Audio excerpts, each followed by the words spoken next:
Taiwan's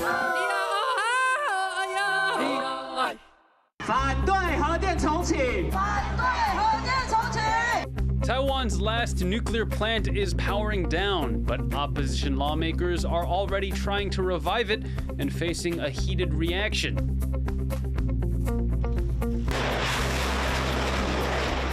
Taiwan's arsenal on full display, with live-fire tests of newly acquired missiles in the country's south. TaiwanPlus was there. The relationship is very, very good. I'll speak to President Xi maybe at the end of the week. Markets rebounding, trade tensions easing. U.S. President Donald Trump says he plans direct talks with China's Xi Jinping as the two sides cut tariff rates. Plus, Pacific Islanders complete a voyage to retrace their ancient roots, sailing a traditional two-hulled canoe from Palau to Taiwan.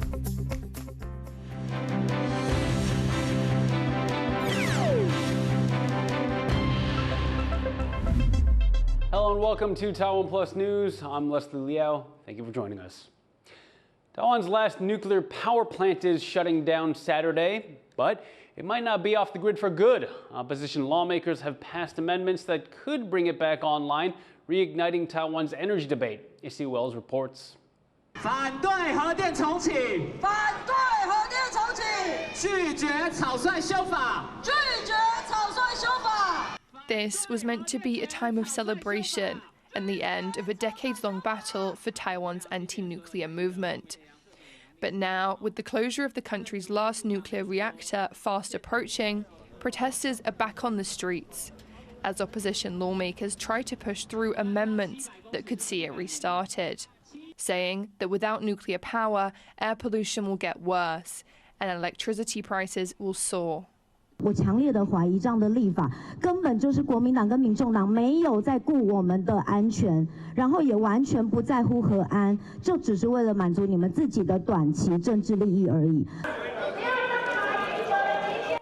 The issue of nuclear power has long evoked intense emotions from both camps, inside and outside the legislature.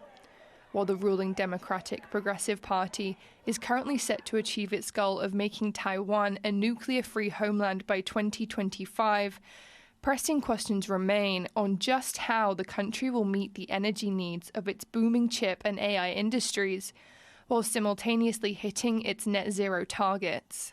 This government will not be able to achieve the net zero carbon emission goal in the year of 2050. You have to be practical. I mean, without nuclear, it's not possible. Taiwan's nuclear phase-out runs counter to nuclear trends seen among its neighbours. China currently accounts for nearly half of the world's nuclear power under construction. And following a major post-Fukushima shift in policy, Japan hopes to increase its nuclear power generation from 8.5% of its grid supply in 2023 to 20% by 2040. While South Korea hopes to increase the proportion from 30.7% in 2023 to 35.2% in 2038. But Taiwan's government aims to make up for the shortfall through renewable energy. 继续的发展多元绿能，用深度的节能、科技的储能，再加上安全电网韧性的加强，我们认为在今年甚至到2030年、32年之前，我们发电量是足够于来支撑国内所有产业。 The ruling party has so far increased proportions of renewables and natural gas to make up for the 3 to 4% that nuclear power generated in 2024 and the first quarter of this year. But critics say it might not be enough. The administration's 20% renewable energy target by 2025 was already delayed a year back in 2022 after lagging targets. And for Taiwan, it's not just a question of meeting climate targets and industry demands. There's another factor that its neighbours don't have to consider: a potential military blockade by China. 假设最极端的情境来说，我们是被全面封锁情境来说，好，我们的化石燃料用完了，我们的燃煤用完了，那我们现在剩下的选择可能就剩下再生能源。那再生能源最大的供应量大概就是20%左右。But the DPP isn't ruling out nuclear power forever. Experts say new nuclear technology, like small modular reactors, currently in development, could be available by 2030. And Taiwan's Premier Zhuo Rongtai said he's open to this new tech if it had the consensus of the people. Regardless, critics urge caution. I think there is a massive amount of kind of mania and hype around this particular promise of nuclear. It is what I call magical thinking, that somehow this technology can proliferate at a level that could make a difference. A skepticism shared by these protesters in Taipei, who remain determined to keep fighting until the sole remaining nuclear power plant in the country is permanently shut. That power plant is set to be decommissioned this week, but that is no assurance it will remain offline. Opposition lawmakers could make a decision that would see it reopened, leaving groups like these demonstrating for years to come. Ryan Wu and Izzy Wells for TaiwanPlus. Two nannies at the center of an abuse case resulting in the death of an infant have been sentenced. The case ignited conversations in Taiwan about child abuse and welfare. Reese Ayers is live in our Taipei newsroom with more on the story. Reese, what was the court's decision? Well, for the two sisters involved in this case, surnamed Liao, the elder sister was sentenced to life in prison, and the younger sister, 18 years. They both received the maximum sentences on offer for neglecting, abusing, and failing to feed one-year-old Kai Kai, who was the child under their protection, eventually leading to his death on Christmas Eve of 2023 after months of torture at the hands of his so-called supposed carers. Now, these were registered nannies in Taiwan appointed by Taiwan's Child Welfare League Foundation, and it's a case that has really struck a nerve here in Taiwan. Just after the verdict was announced this afternoon, I went out on the streets of Taipei to gauge the public's reaction to this case, and every single person that I spoke to was familiar with this case, and here's what a few of them had to say about it. 我觉得这是应该的，应该这样子判决，因为小孩子毕竟是无辜的，那受了那么多的委屈，确实应该把这个罪判重一点，让他们能够汲取说，这样做是不对的。不要讲法律什么，如果我可以的话，我最希望的是他们怎么对待别人，他们就得到一样的惩罚是最好的，就是他们可以经历一样的痛，我觉得是最好的，都没有给别人补，因为也不敢啊。 就算你有执照有什么，你也不知道他们到底是怎么样。 Now, throughout this entire trial, protesters have been gathering outside of the courtrooms where the sisters were being held or being tried to express their disgust, many of them calling for the death penalty and also expressing concerns over the state of Taiwan's child welfare system. Just this past weekend, thousands of people gathered outside of the presidential office in Taipei to continue protesting.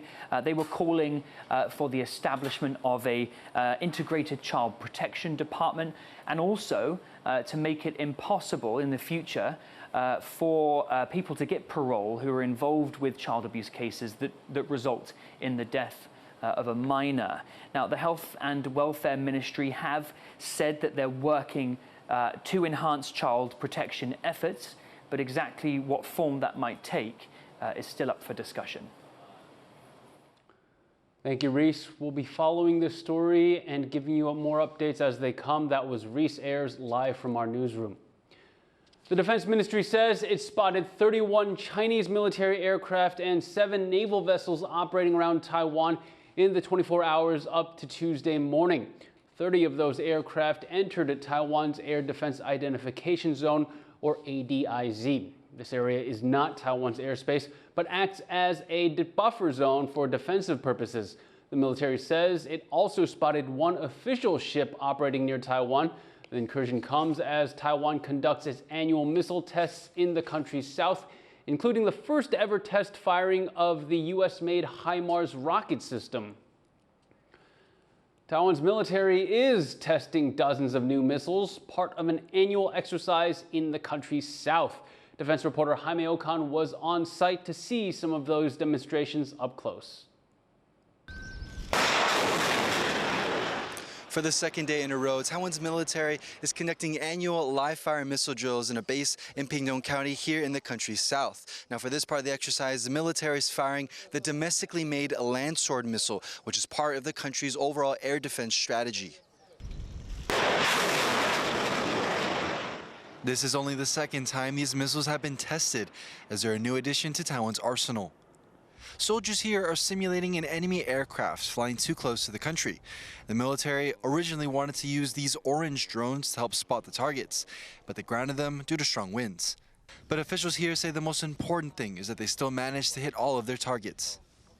我们的目的就是希望借由平时的勤训经验，使官兵在面临真实的威胁时，能够临危不乱，有效应对。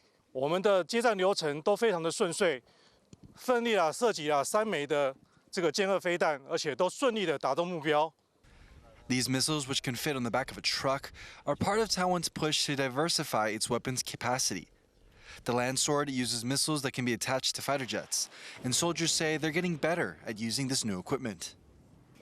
因为陆射歼2是我国自主研发的武器，包含它的射程为15公里，相较于其他的武器装备都较为长远，整个射程的距离。 包含稳定的射击跟接战的顺序流程，都相较以往快速，所以这是我最大的一个认知及启发。As part of these two-day drills, Taiwan also made history by firing the U.S.-made HIMARS for the first time, launching more than 30 missiles in the landmark test.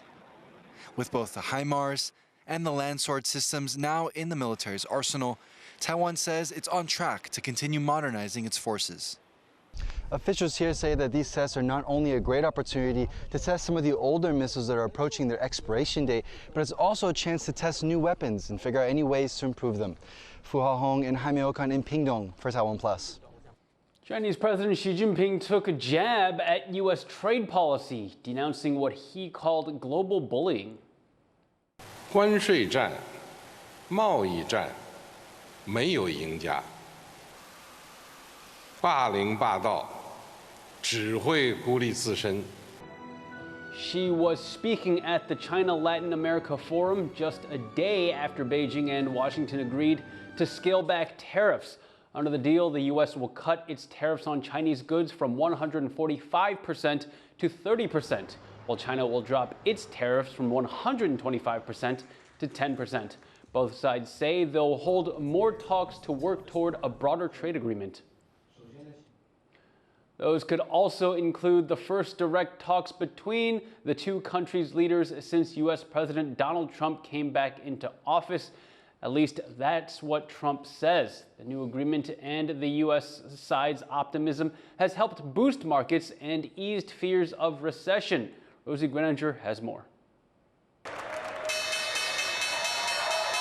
Wall Street surges at open.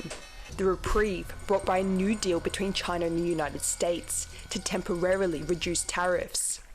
The two countries have been engaging in a tit-for-tat trade war since January, upping levies on products from each other's countries to over 100%. But US President Donald Trump is now describing their relationship as very good, saying he expects to speak directly with Chinese President Xi Jinping this week. We're not looking to hurt China. China was being hurt very badly. They were closing up factories. They were having a lot of unrest. And they were very happy to be able to do something with us.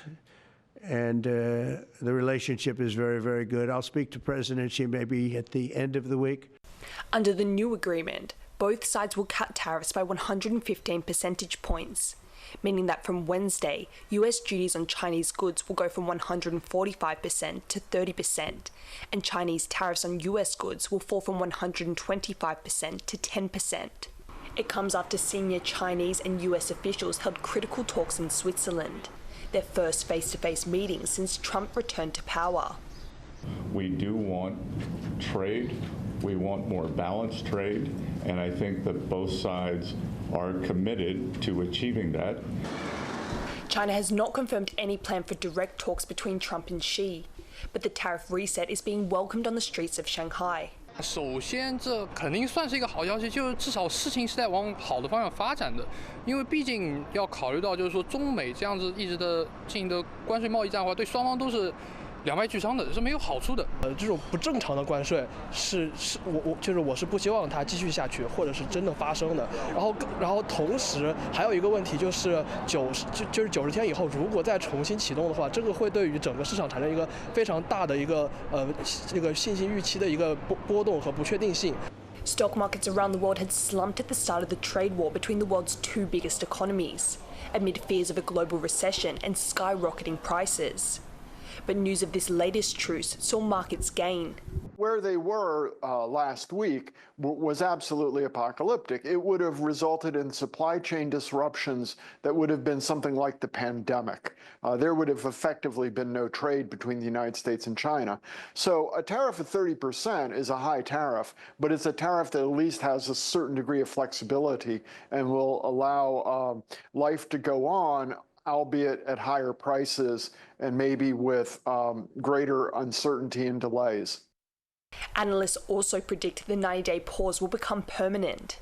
And as the two nations take the first steps towards getting their trade relationship back on track, there's hope for some stability after weeks of uncertainty. Alex Chen and Rosie Greninger for TaiwanPlus. Trump's recent choice of words for describing U.S.-China trade ties are turning heads here in Taiwan. And they've agreed to open China, fully open China. And I think it's going to be fantastic for China. I think it's going to be fantastic for us. And I think it's going to be great for unification and peace. Trump was speaking on a U.S.-China trade deal to temporarily cut tariffs for 90 days. But his use of the words unification and peace have caused worry about potential U.S. concessions to China's territorial claims over Taiwan. TaiwanPlus reached out to the American Institute in Taiwan, which says Trump was speaking strictly on trade matters and that U.S. policy toward Taiwan remains unchanged. Taiwan's presidential office also says that Trump's remarks are not related to Taiwan. The Philippines is set to usher in a new set of senators and thousands of local officials in the coming days. Initial results from the recent midterm elections show that neither of the ruling political dynasty's rival camps won full control of the Senate. The outcome could seal the fate of the country's vice president, now facing impeachment. Gino Lopez reports. In the sweltering heat, people lined up on Monday morning to vote in the Philippines' midterm elections. A heated battle between President Ferdinand Marcos Jr. and Vice President Sara Duterte, once ironclad political allies, now bitter rivals. Voters here say the recent political turmoil caused by this rivalry has taken a toll on the country and that they are ready for change. For me, the government is getting stressful. That's why our votes are very important. I hope we choose the deserving candidates. Thousands of elected positions across the country are at stake, from the national legislature down to local posts. But it's the Senate that people are paying close attention to. Half of the 24 Senate seats are up for grabs. Those senators could decide the fate of Vice President Sara Duterte, who is facing allegations of misuse of funds. She was impeached by Congress last February, but may run for president in 2028. Should the Senate vote to convict her, Duterte would be banned from holding elected office. The partial and unofficial election results that have come in so far show that the new batch of 12 senators neither fully favor the Marcos or Duterte camp, while the country's liberal opposition had a surprising upset, gaining 2 seats in the Senate. In a statement, Vice President Duterte said that while she acknowledges the results of the elections, the outcome was not what she expected, and called on citizens to hold the government accountable. In another statement, President Marcos also lamented the results, but says that his party vows to carry on in their work. Here in Taiwan, voters overwhelmingly voted for Duterte-aligned candidates, showing the camp's strong support among overseas Filipinos. where voters cast their ballots online through their personal devices. While overseas voting went without incident, the same could not be said for the Philippines. The land has been corrupted. Besides reports of malfunctioning voting machines and incidents of overvoting due to machines incorrectly reading the back-to-back ballots, riots, gun violence, and even a deadly shootout were reported in several cities and municipalities. Despite this, the Philippines Election Commission says this round of voting was still relatively successful. Tayong failure of elections whatsoever, lahat naman po ay nag-function. It's not a failure to elect because it is not based on violence, intimidation, threat, or force majeure. With the midterm elections over, the stability of the Philippines' two biggest political dynasties will be further put to the test in the coming weeks and months. Devin Tai and Gina Lopez for TaiwanPlus. Indian Prime Minister Narendra Modi has made his first public remarks since a wave of deadly clashes with Pakistan last week. Pakistan को अगर बचना है तो उसे अपने terror infrastructure का सफाया करना ही होगा। इसके अलावा शांति का कोई रास्ता नहीं है। Modi says any talks between India and Pakistan would focus only on terrorism and Pakistan-administered Kashmir. The two countries have exchanged fire along their border, with India conducting airstrikes against what it called terror camps in Pakistan.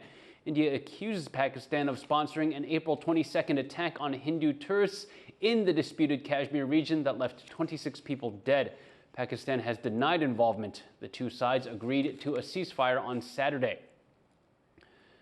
6 people in Taiwan died last week as a wave of COVID-19 cases hits the country. Taiwan's Centers for Disease Control is reporting a 66% rise in medical visits related to COVID-19, marking the 5th straight week of increasing cases. But the number of cases is still less than half of what it was during the same week last year.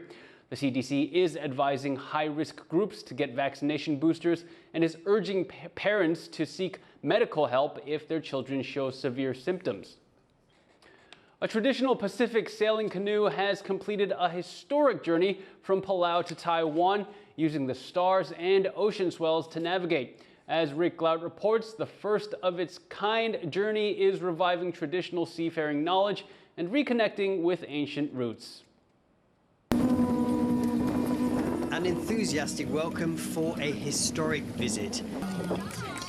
As the crew of a traditional double-hulled voyaging canoe, the Alingano Maisu, arrives on Taiwan's east coast. After a 19-day sail from Palau, 1,200 nautical miles across the Pacific. Cesaro Saralur and his 11 crew piloted the vessel with ancient know-how, using the wind for power and the stars for navigation. Well, being a voyager, and this is how we survive. This is our big ocean that we need to take care of. This is how we bring life to different places. Like voyagers of the past, the crew lived off bananas, coconuts and dried fish on this first of its kind journey, with a vision to reconnect some of the oldest seafaring communities in the Pacific, including indigenous Taiwanese. It's along this coast in the southeast of the country where most of Taiwan's indigenous people live. Their communities have been here for millennia, long before settlers from Europe, Japan and China came to this island. And it's also widely believed that it's from these communities along this coast that the rest of the Pacific became populated, through thousands of years of migration by sea. Taiwan's indigenous people and Palauans still share elements of their language and culture. This landmark voyage described as a return by the people of Palau to the mother island. 海洋不是分隔我们的，它是连接我们的陆地。 But it's also about sharing and preserving ancient sailing and navigating techniques at risk of dying out. Joining other sailors from around the Pacific on board, Jiang Ye Hai Shaman, from Taiwan's Dao people who live on Orchid Island. 透过上千年的一个知识的累积，才造成了所有在太平洋岛屿上面有我们这些南岛语民族的一个居住。那这些航海的实践，在过去是因为西方殖民的关系，让这些知识断掉了。那透过这次航海的知识的一个复振跟重新再去建构，也让我们台湾跟南太平洋的岛屿民族能够透过海洋来重新的连接在一起。But the Palau-Taiwan connection is under pressure. China, which claims Taiwan as part of its territory, disapproves of Palau's official diplomatic relations with Taiwan, a friendship that the two countries have committed to maintaining despite Beijing's objections. I think this voyage represents peace. It represents how people used to travel, how interconnected we are. You know, a lot of times we keep talking about how the oceans connect us. This is a demonstration of how that truly is. Alingano Maisu means fallen breadfruit, and just as fruit that has fallen from the tree is available to everyone, this boat was built to share voyaging traditions across far-flung nations of the Pacific. Here, at the western edge of that ocean for the first time, the boat and its crew are spending more than a week visiting Taiwan's coastline communities, reviving forgotten connections and proving that the sea can be a bridge, not a barrier. Justin Wu and Rick Liao in Taidong County for TaiwanPlus. And thank you for watching TaiwanPlus News. Before we go, let's take a look at Vesak celebrations in Sri Lanka and Indonesia. The annual festival commemorates the birth, enlightenment, and death of the Buddha. I'm Liao. Take care and see you next time.